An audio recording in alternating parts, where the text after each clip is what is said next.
A high-ranking civilian official with the U.S. Army confirmed today that the White House has ordered the military branch to find money to build a wall on the Mexican border, DailyMail.com has learned.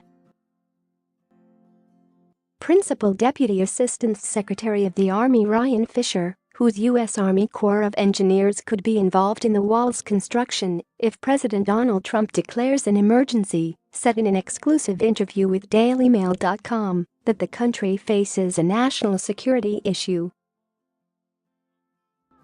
"Look, we're facing a national security issue," he said. "We're waiting for more orders